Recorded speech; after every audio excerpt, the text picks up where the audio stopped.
Hello and good morning, everyone. My name is Adam. I'm head of marketing here, and I'd like to welcome you to this ISM webinar. I know you'll get plenty of practical advice from today's session, which you can start applying to your own roles straight away. The webinar, once delivered, will be made available on demand as soon as we finish, so you can watch it as many times as you like and at your own convenience. During this webinar, you'll be able to ask any questions you like by typing them into the box above. We'll answer any questions you have at the end, and hopefully technology this time around will not fail us. If there is time, Paul will answer these at the end. Now, to introduce Paul, who is our presenter today, Paul Blair, as you can see, is not only an ISM Fellow, he is also a 2017 BESMA Judge, a 2016 BESMA Judge, and an online mentor for us. He helps businesses and individuals in the sales industry develop the skills to survive they need to survive in a competitive world. He offers a variety of support services for the sales, network, marketing, automotive industries that help businesses achieve the return on investment they deserve. Paul will be the next voice you hear. Over my time at the ISM, he's become a great friend of mine, and I hope you enjoy listening to him as much as I have. Over to you, Paul. Thank you. Good morning, everybody, and thanks very much for that introduction, Adam. Really appreciate that. Welcome. This is my first webinar for the ISM, so bear with me. What I want to talk to you today about is how we need to create much more certainty around for our prospects. A lot of the issue we have is that when we have these objections come up, people assume it's price. And a lot of the industries I work in, we go back to price, price, price. And I'm going to say, how many times have you thrown money at somebody and they've still not dealt? You know, we think we've got everything right, reduce prices, and they still walk away. Well, for me, the reality is they're probably just not certain. And we tend to see a lot more of these objections come up. And I've sat with salespeople, and I've sat in training sessions, I've sat in one-to-ones, and we've spoken about objections. And they tend to tell me that there's hundreds of objections, there's thousands of objections. But the reality is, when we narrow it down, there's only a handful and variations of them. So if we look at some of the objections that tend to come up a lot when we're dealing with certain prospects, is we'll hear the "I need to think about it." That's quite common. I'm sure many of you have heard that before. You know, there'll be others like I have others to look at, other products to look at, other companies to talk to. We know that comes up quite a lot as well. We'll also things that I need to check with my partner, whether it's business partner, husband, wife, if it's parents, father and mother. Quite often get a lot of people that need to feel safe by checking with somebody else, which I'm going to cover off in a little bit. What we've got is we're still shopping around. Again, I'm sure many of you have heard these various different objections or issues or reasons that people give for walking away and not doing business with you on the day. And what I'm going to do is show you that it's not always price. There is another reason that a lot of people tend to walk away, and it's the reality is they're just not certain. It's not always price. And I myself, in my sales career, and I'm still selling now, I own a business that still has products to sell, and I work actively within the sales industry still. So I'm still facing these sort of objections and these sort of issues myself on a regular basis. And I know that it's not price. My business has a product we successfully sell with very little, if any, discounts at all. And it does mean that we have to work heavily on creating objections, because as I said, it's not always price. So one of the things I want to talk to you about is the fact that people are just not certain. And certainty for me comes across in three areas. And we need to raise the certainty across these three areas. It's about the product and the service we provide, us or a salesperson that are actually dealing with them, and our companies. And people need to be certain about all three. I tend to see a lot of the salespeople I work with heavily working on a feature-based presentation about their product or their service. They're not once spoken about themselves. They haven't thought to give the prospect a little bit more background about the company and raise a little bit of certainty there. So I'll show you what I mean. Here's a great example. I'm sure a lot of you use eBay. I know that I do. And quite often, a lot of people are on eBay and they're looking at the product and they're quite keen, go to press the button and realise that it's coming from China. Now, how many of you would do that and then change your mind? How many of you would then cancel, or change your mind and not order the product? Because there's just not enough certainty. If it's coming from China, it may be perfectly legitimate, maybe a great product, but the reality is that A, it takes a long time to get here. B, you're not really confident in the quality of the product. And if you do have any online interaction with a salesperson, there's always these issues where potential language barriers and other bits that put you off. So again, not saying that anything from China is a bad product, but that is a good example where I've seen people go to order something, see where it's coming from and change their mind. Because the level of certainty and confidence is just not there. And there's a lot more to it than just that, because we need to be certain from a logical and an emotional point of view. Now, anyone who's been in sales for a while will know that we need to create an airtight emotional and an airtight logical case for somebody to be able to say yes. And this is all about creating certainty on both of those levels. Let me give you a couple of examples now. We know that emotion drives decisions. The amount of times I've seen people making decisions based off this strong emotion to take action and buy the product or service. But we all need logic to justify it. Again, I see a lot of salespeople working on a logical case as to why somebody should buy their product or service, but very, very few think about the emotional side of it. So if we look at those three areas of certainty and see how logic and emotion is applied, if we take the product or the service, from a logical point of view, most customers, it ticks the box. Now, we know that research is readily available. You can get pretty much everything you want online. But the only thing you can't get online is advice. We can get information and we can get opinion, but obviously we can't get advice because that's a two-way thing. Somebody needs to understand you to be able to get that level of sensible advice. So from a logical point of view, the product appears to tick the box and it fits the budget. It's all relatively straightforward. No issues there at all. But when it comes to the emotional side of it with the product, it needs to be able to solve problems potentially. Now, for some people, solving problems is just one example. As we know, a larger percentage of people will take action to buy a product or a service because it solves a problem or fulfills a need, whereas others potentially just to gain something. So if we work off the solving problems, emotionally that tends to be the biggest one. Where someone's feeling a bit of pain, they need to be able to resolve some sort of situation, and emotionally your product ticks that box. Then from an emotional point of view, we're going to look at social proof.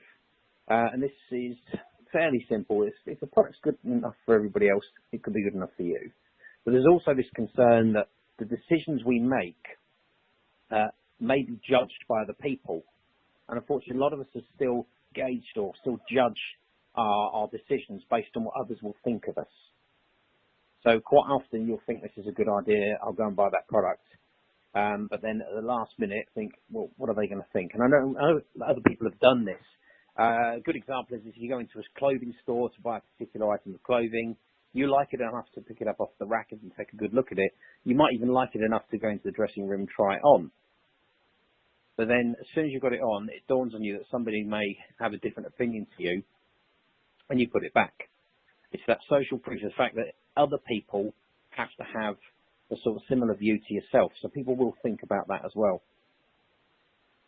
If we move on to the salesperson, from a logical point of view, it's fairly straightforward. The salesperson sells the product they need. That's an obvious one. But then look at the fact that a perceived expert.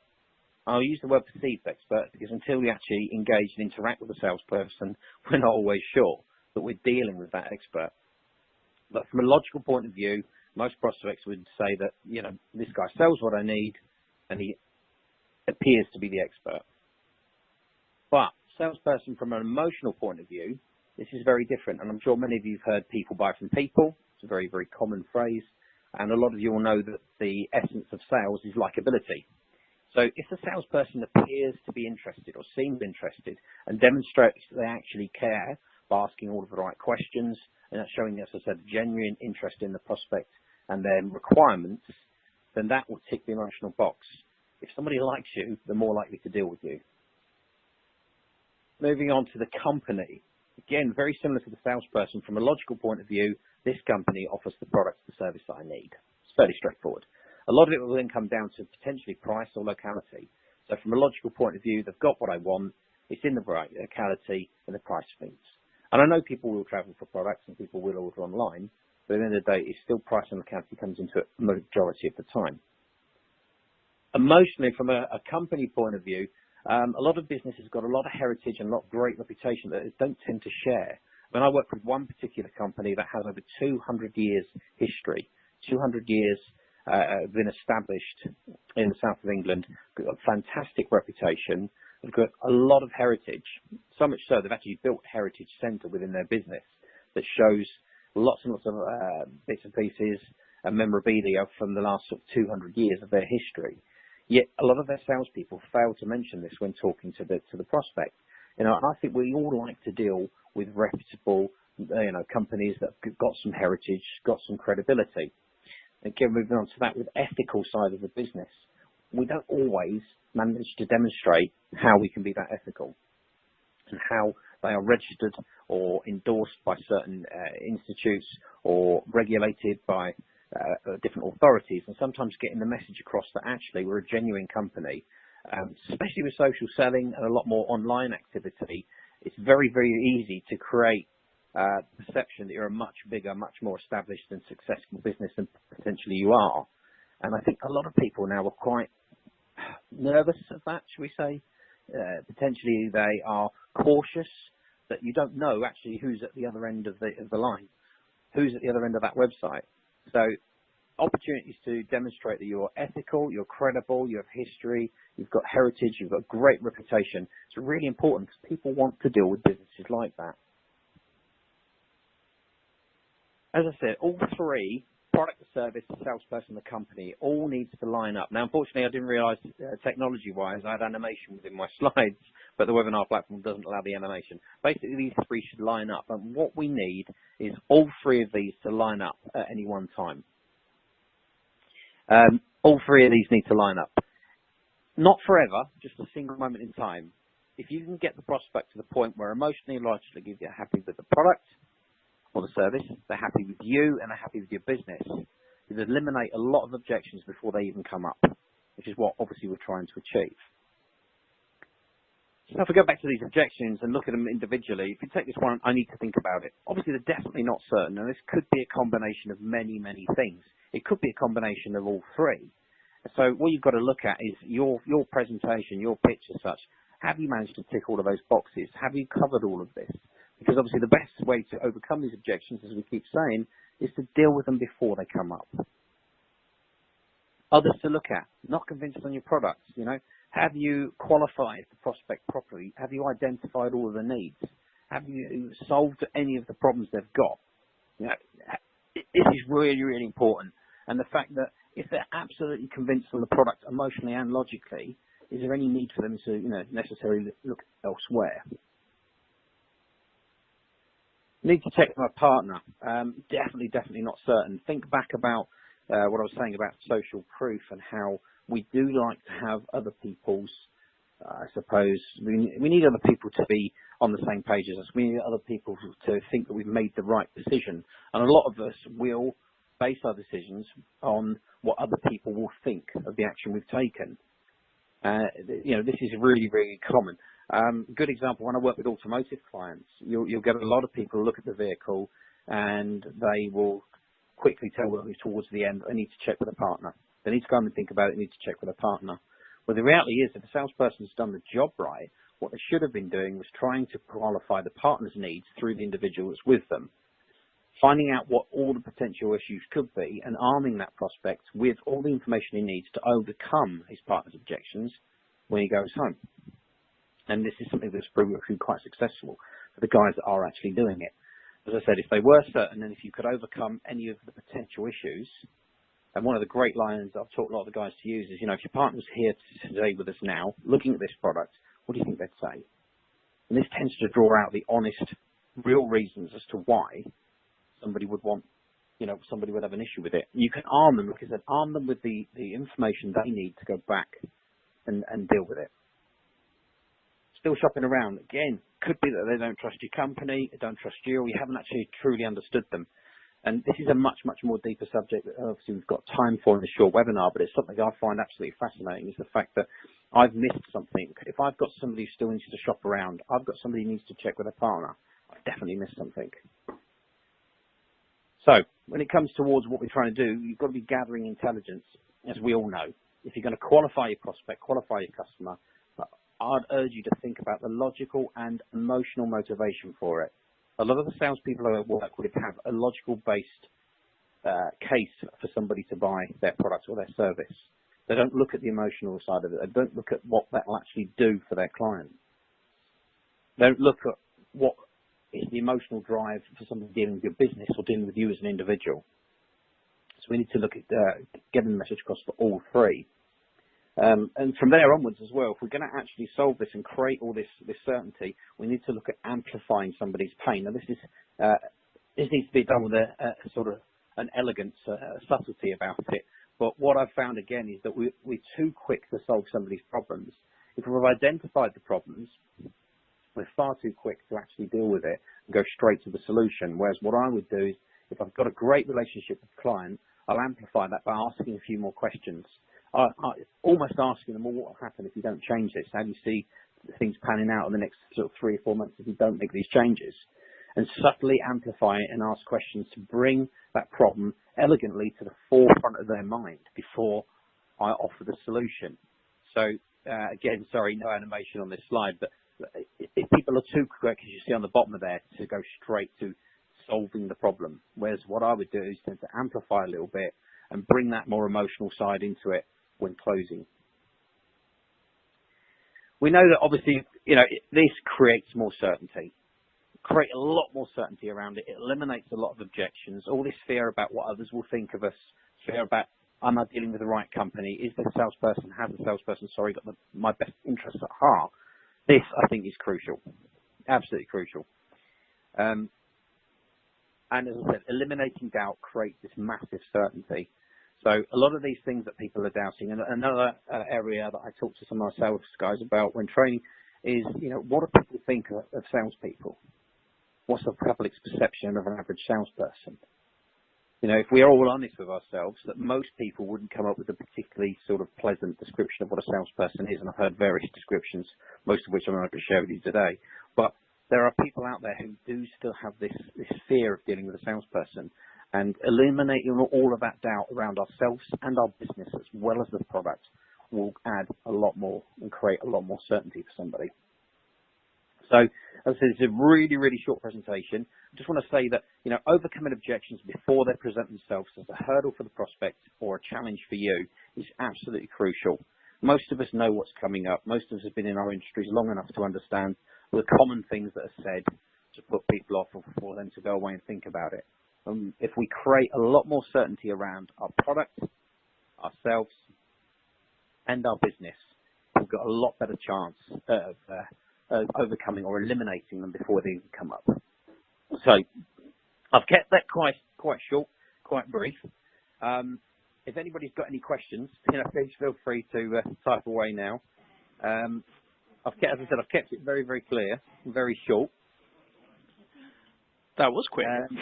That was quick, yeah. Blimey, you weren't joking. Paul did tell me this would be a very quick webinar. We are actually going to be experimenting with shorter webinars to see if it is actually going to be more successful than the longer ones. So this could be the test run. Well, but I'm glad to be doing something right, yeah. No, I think sometimes some of the messages need to be a little bit shorter. From my point of view, I've got a couple of questions coming in now. Somebody's just asked. I mean, if everyone's still tuning in, I can. Yeah, feel free to ask some questions, guys. We're here for a while. How do you handle the question, I'm not interested? I think really is this a qualified prospect? For me, if I'm talking to someone who's genuinely not interested, am I talking to the right person? And it depends obviously what industry you're in. If you're out actually approaching other people rather than people coming, so in a retail environment where the customers are coming to you, obviously it's a very different thing. But if the suggestion there is, you're going outbound and talking to people, you've got to talk to pre-qualified prospects, I think. If somebody's not interested in your product, are you ringing the right people? Are you talking to the right people? If you are and they're not interested, do they actually understand what you've got to offer? Have you thought about, again, a lot of this comes from me, from my personal experiences, on feature-based presentations rather than ones based with benefits. So if you really do understand the prospect and you understand what they do, what they're trying to achieve, if they're not interested, then maybe you've missed something. I said maybe you've got the wrong person, or maybe they truly don't understand who you are and what you have. One of the things I was taught, one of the great speakers I follow, he said that when everyone's dealing with you, they've got 3 questions going through their head. Who are you? What do you have? And why should I care? And if you can't answer those 3 questions when you first get in contact, first interact with your prospect, then you are going to be on a bit of a struggle there for you. But I hope that helps. That's given you some sort of answer there. Anybody got anything else they'd like to ask? No? No, I think we're all done with questions, Adam.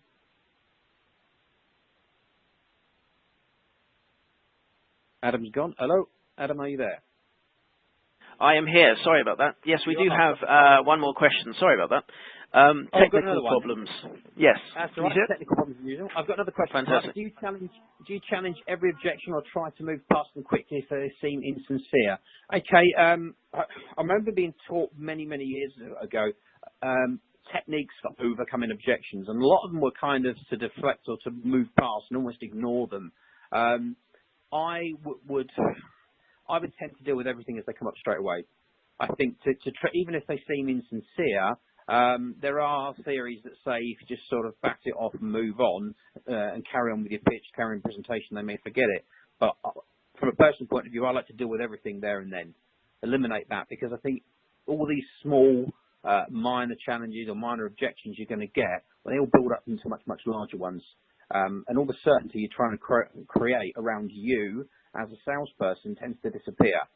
I mean, one of the easiest things to work out, if the prospect knows that the company's ethical, the company's great, the product's great, and they meet the salesperson's not too helpful, tends to ignore a lot of what they're saying, they're unlikely to deal. If the salesperson's amazing, the product's fantastic, but you've heard a lot of bad news about the company, about what happens afterwards, their after sales, their aftercare, then equally again, they're not gonna deal. Now, if the company's absolutely fantastic, the salesperson's amazing, but the products are awful, you know, again, people are still not going to deal. All three need to line up. But for me, if I don't handle and deal with things as they come up, I'm not creating certainty. I'm not moving towards where I need to be. So for me, yeah, I would deal with everything, even if it seems sincere, deal with it as I go and not let it build up and become a bigger issue further down the line. Any other questions from anybody else? Doesn't seem to be. No. I'm kind of hoping Wow. there was a sudden flood of questions that came flying through, and I was sitting back and just listening. I think now you all know why I chose Paul to become an online mentor for us. So if you're interested in becoming mentored by Paul, please visit our website, and you'll see all the information on there. Paul will be back. This is the first of many, well, not many, 3 more webinars that Paul will be delivering for us. Paul will deliver every single webinar for us from now on in. No, Paul will be back. He's fantastic to work with. He is also, hopefully, unless I'm jumping the gun here, also going to be a judge for this year as well. Yes. Now that I've said it, it's going to happen. No, it will happen. No, we can't go back on this promise now, Paul. It's a great process. Love it. But I'd like to say to everyone, thank you very much for tuning in for this very quick webinar. We are obviously going to see how this reiterates across you guys today. So if you can send us your feedback on what your thoughts are on a shorter webinar, because our webinars usually last for 60 minutes. The next webinar actually will be on the 3rd of April. It's delivered by Sue Preston. It's part 1 of 3 of procurement webinars we're delivering on successful telephone negotiations. So I hope to see you there. But if there's nothing else from everyone there, it's a goodbye from me. Paul? Yeah, thank you very much. So you can find me on the LinkedIn. I do write the odd article on there. I've got lots of stuff I can share. I'll be happy to speak to anybody. So please feel free to find me on LinkedIn. Fantastic. Paul's also got quite a lot of content on our website as well from Spartan Retail. So thank you very much, everybody, and goodbye. Take care. Good. Have a good day. Take care. Bye-bye.